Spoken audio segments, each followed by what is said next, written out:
अस्सलाम वालेकुम नाज़रीन, मैं हूं बिलाल खान और आप देख रहे हैं प्रोग्राम हिसाब। नाज़रीन, कसूर में मासूम बच्चों के अगवा के बढ़ते हुए वाक़यात हमारे लिए लम्हा फ़िक्रिया है। ज़ैनब के मामले से लेकर ज़ैनब के हादसे के 3 माह बाद कसूर के ही इलाके में फ़ाइक को 5 साला फ़ाइक को अगवा किया जाता है और 1.5 साल गुजरने के बाद अब चूनिया के जो मामलात चल रहे हैं, ये सब कुछ आज हम आपको दिखाएंगे। लेकिन सबसे पहले हम बढ़ेंगे फ़ाइक के घर और उनके घर वालों से बात करेंगे कि ऐसा क्या हुआ, अब तक फ़ाइक का पता क्यों ना चल सका और पुलिस इस मामलात में कहां खड़ी है।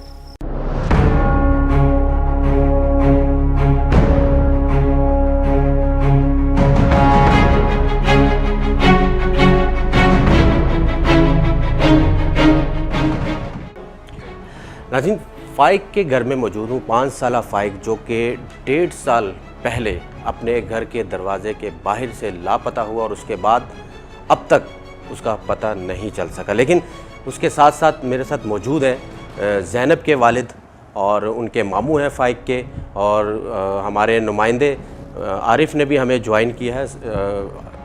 आपका बहुत शुक्रिया, आपने टाइम दिया। सर, एक ही गली में और ज़ैनब के हादसे के 3 माह बाद इनका भांजा गायब हो जाता है, तो ये किस तरह देखते हैं इस मामले को?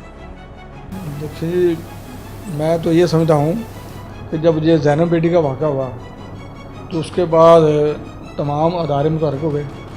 जितनी पाकिस्तान की एजेंसियाँ थी, सब ने इस केस पर काम किया है और जितना बड़ा प्रोटेस्ट हुआ है पूरे पाकिस्तान में, पूरी दुनिया में ये प्रोटेस्ट हुआ है।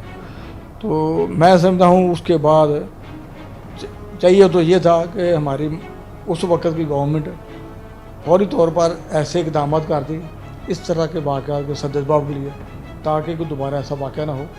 बच्चों उनको तोहफ़ा दिया जा सके, मासूम बच्चों को, कम से उम्र के बच्चे जो इस तरह के, मैं तो क्या कहूँ, इतना मतलब गमनाक और इतना किस्म वाक़या वगैरह ज़बान और अल्फाज साथ नहीं देते।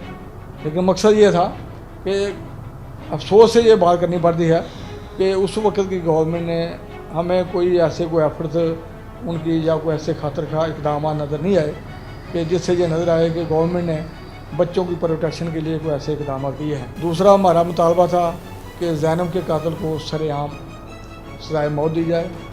उसका ये एक इम्पैक्ट जाना था, मतलब इबरत के ज़ैनब का मुलजिम पकड़ा गया, उसको फांसी हुई, उसके बाद फ़ाइक गायब होता है और अब 3 माह बाद, और अब जो कि चूनिया में ये सिलसिला शुरू हो चुका है। इसका मतलब ये हुआ कि ये पूरा का पूरा एक गैंग है और ज़िला कसूर में वो फैला हुआ है, पूरा का पूरा एक नेटवर्क है।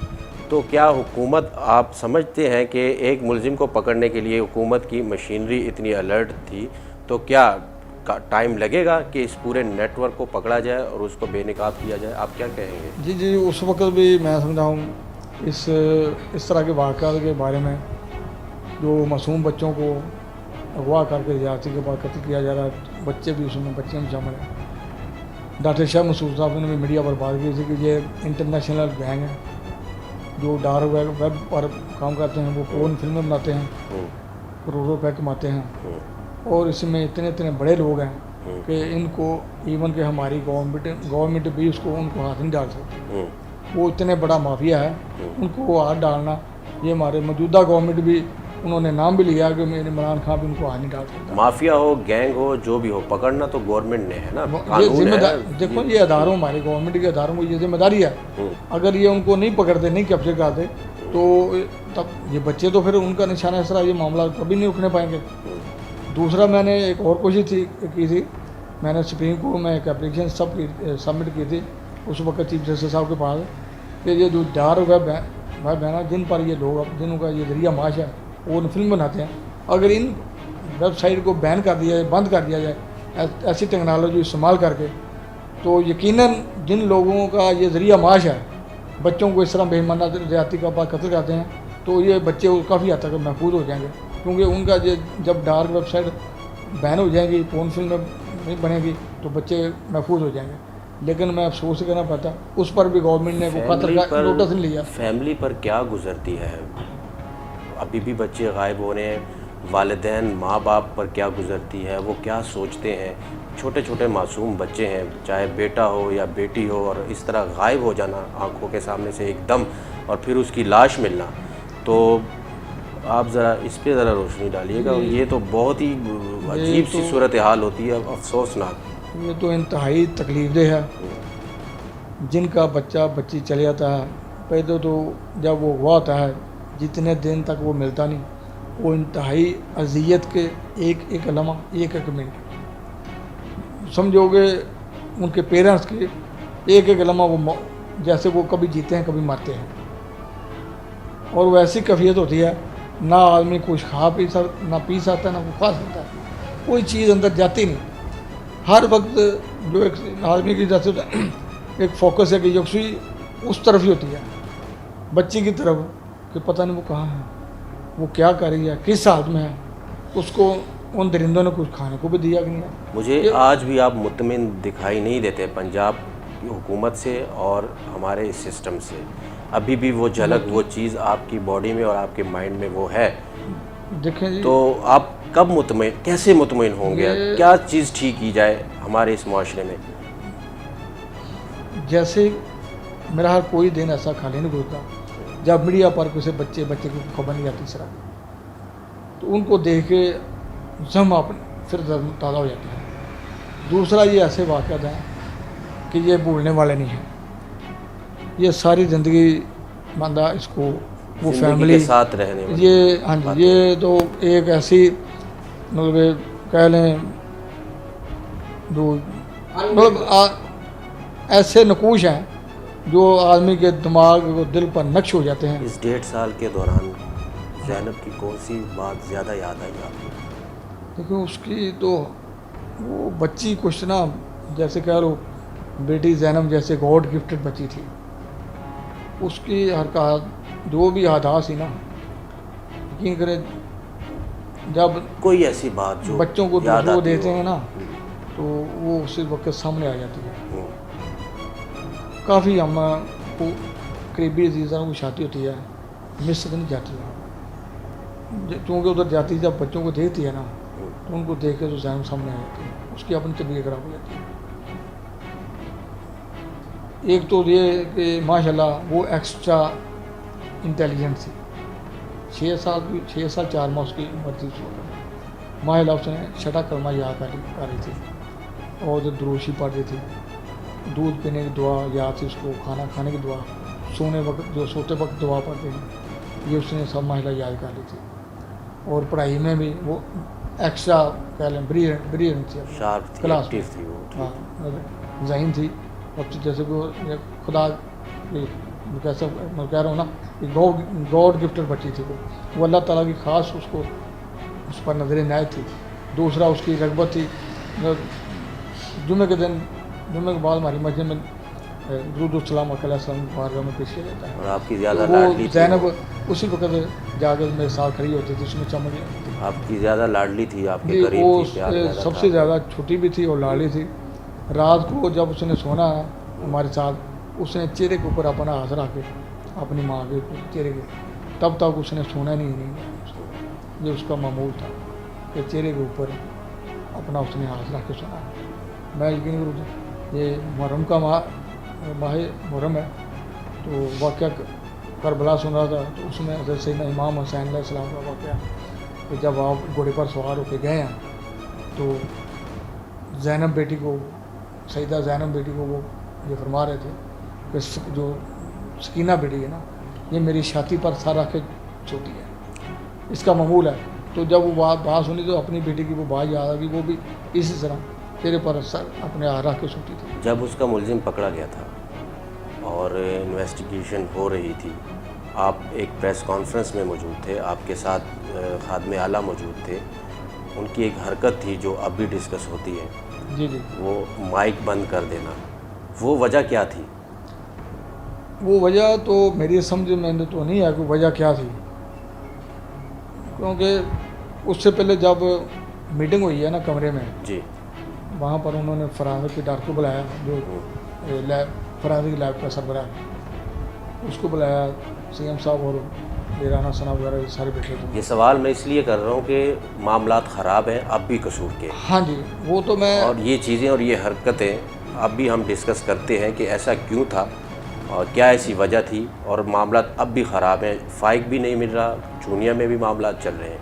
तो इसलिए मैंने आपसे ये सवाल किया। नहीं, आप बड़ा रेलिवेंट और अच्छा सवाल है। एक तो ये ना कि वही पहले वाली बात कि जितना बड़ा ये वाक़या, जितना पाकिस्तान की तारीख़ में इसकी कोई मिसाल नहीं मिलती, इस पर जितना प्रोटेस्ट हुआ, लोग जितने गमनाक थे इस वाक़े में, और लोगों में बहुत ज़्यादा गम गुस्सा भी था। हर आदमी ने ज़ैनब बेटी की वो ऐसे महसूस किया जैसे मेरी बेटी थी, उसका दर्द तकलीफ़ ऐसी ही थी। बड़ा शानदार। लेकिन चाहिए तो ये था कि गवर्नमेंट इसके सद्देबाज के लिए फौरी ऐसे इक़दाम करती, बच्चों के प्रोटेक्शन के लिए आइन बनाती। इवन ऐसे मुजरम को उस वक्त जो रहमान, मैं समझता हूँ रहमान मलिक साहब ने, उन्होंने मेरे इस बयान पर कि इस मुजरम को सरेआम सजाए मौत दी जाए, 100 मोटो लिया, जैसे चीफ जस्टिस साहब ने 100 मोटो लिया, और फौरी तौर पर उन्होंने सरेआम सजाए मौत का कानून बनाया।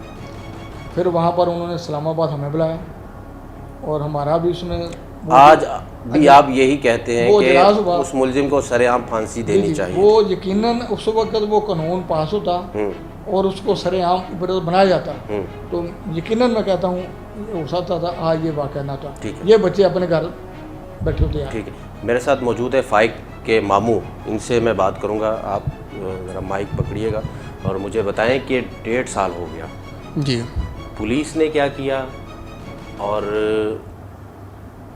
किसी ने तसल्ली दी या अभी तक पता नहीं चल सका क्या इस 1.5 साल के दौरान मामलात कहाँ पर रुके हुए हैं? जी 1.5 साल का अरसा बहुत ज़्यादा टाइम है किसी भी चीज़ की इन्वेस्टिगेशन के लिए, और जो इन्वेस्टिगेशन लीड हुई डे फर्स्ट से, उसकी एक झलक मैं आपको बता दूं कि जो इन्होंने अपनी मिसल तैयार की है उसमें सबसे पहले पेज पे इन्होंने लिखा है कि जब हमें इंफॉर्मेशन मिली फ़ाइक की किडनैपिंग की या एब्डक्शन के वाले से कॉल आई, तो हमने तमाम जो एरिया है उसको हमने बंद कर दिया, सील करके हमने घर घर तलाशी ली। ऐसा कुछ था? जबकि ये तीसरे दिन अमल हुआ है। अच्छा, और ये है इनकी कारकर्दगी की सबसे पहली चीज़, पहला स्टेप।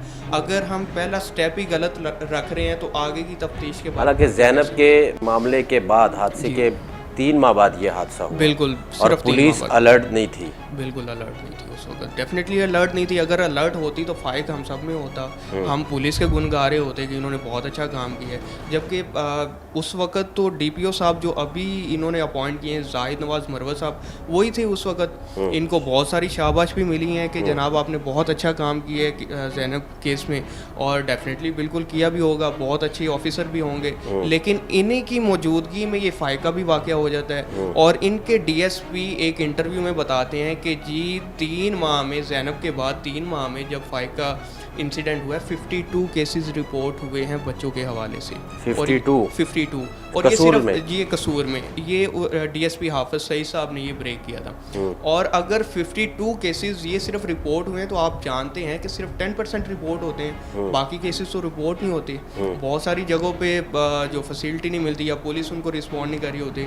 जैसे कि अभी चूनिया में हमारे पास सामने आया कि 5वां बच्चा या चौथा बच्चा जो है उसका तो केस ही रिपोर्ट नहीं हो रहा था, उसको जो है पीछे लटकाया हुआ था कि जी आपका बच्चा खुद ही चला गया है। अब अल्लाह माफ़ करे, जिस तरह की वो बॉडीज़ वहाँ से मिली हैं, एक आम इंसान क्या सजेस्ट कर सकता है कि क्या हमारे पास यहाँ पे कसूर में ऐसा कौन सा लॉ एंड ऑर्डर मौजूद है जिसके बारे में हम कहें कि जनाब बहुत अच्छी चीज़ें चल रही हैं, लोग बच्चों के स्कल मिल रहे हैं, डेड बॉडीज़ मिल रही हैं, किडनैपिंग्स चल रही हैं, और 1.5 साल से फ़ाइक का केस इस तरह से दब गया है, इस तरह से दब गया है कि शाबाश जाहिद नवाज़ मरवत साहब को इसलिए मिली है कि आपने इस केस को हाईलाइट नहीं होने दिया, आपने इसको पीक पे नहीं जाने दिया। जाहिद नवाज़ मरवत साहब को इस चीज़ की शाबाश मिली है, और इस चीज़ की शाबाश नहीं मिली कि ज़ैनब का केस उन्होंने सॉल्व किया। डेफिनेटली उस वक्त बहुत सारे अदारे थे, वो बड़ा अंदोनाक वाक़या था। आज तक जो है वो कसूर की हिस्ट्री में उसको याद किया जाता है, वो बहुत ज़्यादा तकलीफ़ से है। और ये तकलीफ़ से मरहला जो 1.5 साल से हम बर्दाश्त कर रहे हैं, इसको मैं बयान नहीं कर सकता जो तकलीफ़ है हमें, क्योंकि इस 1.5 साल के दौरान कितनी दफ़ा आप पुलिस वालों के पास गए हैं? जी मेरा ख्याल है कि मैं गिन नहीं सकता कि जितनी बार मेरे चक्कर तो लगे। क्या उनकी बॉडी लैंग्वेज क्या थी और क्या आपसे कहते थे? अब क्या बॉडी हुआ? लैंग्वेज जी हम कर रहे हैं, इस पे हो रहा है। पहले जो 3 माह गुजरे हैं फाइक के अबडक्शन के बाद, तो शाहिद नवाज़ मरवत साहब से जब भी हम मिलने जाते थे वो हमें मिलते ही नहीं थे। वो कहते जी मैं मसरूफ़ हूँ, मेरे पास टाइम नहीं है, मैं फ़लाँ जगह पे जा रहा हूँ, आप एसपी साहब के पास चले जाएँ। अच्छा। एसपी साहब के पास जाते, एसपी साहब बैठाते, पी डिवीज़न को फ़ोन करें जी, पी डिवीज़न को फ़ोन मिला, हाँ भाई केस का क्या किया, हाँ जी मीटिंग रख लो, मैं आऊँगा तो उसमें मैं पूछूँगा। तो बस इतना सा चलता था, वो भी रफ़ा दफ़ा टाइम स्पेंड होता रहा। और उस वक्त के जो SHO साहब थे उनको भी बड़ी शाबाश मिली कि भई आप जो है फैमिली को बाहर नहीं निकलने दिया बहुत ज़्यादा। और शाहिद नवाज़ मरवत साहब के पास मेरे जो भाई हैं हुर्रम साहब, वो पुलिस में होते हैं, पुलिस में सिपाही हैं, और वो विज़िट करने गए। जब वो बैठे हैं तो शाहिद नवाज़ मरवत साहब ने कहा जनाब एक सीधी सी बात है, मुझे पता चल रहा है आप लोग प्रोटेस्ट का सोच रहे हैं, अगर आप लोग प्रोटेस्ट करेंगे तो मैं आप सब लोगों को अंदर कर दूंगा। ये कौन कहता है? ये शाहिद नवाज़ मरवत साहब कह रहे थे। अच्छा। और ये अगर एक जवान है आर्मी का, उसको उसके साथ इस तरह का ट्रीट कर रहे हैं, तो एक आम इंसान के साथ ये कैसे ट्रीट करते होंगे? तो ये दोबारा से उनको लगाना मेरी समझ से बाहर है कि या शायद इसीलिए लगाया है कि उस वाक़े को भी दबा दिया जाए, उस वाक़े को भी फाइक की तरह हाईलाइट ना होने दिया जाए, और शाहिद नवाज़ मरवत को फिर शाबाश मिले, और जो चीज़ें वहीं की वहीं दब जाएं, ये केसेस फिर इसी तरह होते रहें, और लोगों की जो है वो जो माएँ हैं उनकी गोदें उजड़ती रहें, और जो फैमिलीज़ हैं वो इसी तरह कुर्ब में मुब्तला रहें। नई हुकूमत से क्या आपकी वो है? नई हुकूमत से तो जैसे तवक्कुआत थी उसके मुताबिक तो मैं कहता हूँ 1% भी नहीं है। हाँ साहब ने आते साथ अपना एक उन्होंने वादा ये भी किया था कि बच्चों की प्रोटेक्शन के हवाले से मैं बहुत ज़्यादा काम करूँगा, और उस हवाले से हमने आज तक उनका ना तो कोई बयान देखा है और ना ही हमने कोई काम देखा है। फाइक के बगैर 1.5 साल कैसे गुजरा और उसकी वालदा पर क्या गुजरी है? घर का माहौल कैसे उसके बगैर? कितनी याद आती है? आपका भांजा था वो।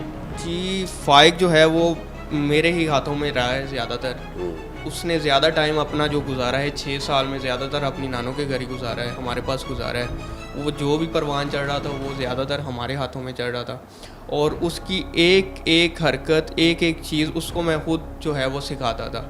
वो जो मुझे याद आती हैं वो चीज़ें, वो जो तकलीफ़ के मंज़र हैं, वो छुप के रोना पड़ता है, ये हिसाब हो जाता है हमारा। और ये हम तकलीफ़ किसको बताएं, किसको हम अपना दर्द दिखा सकते हैं?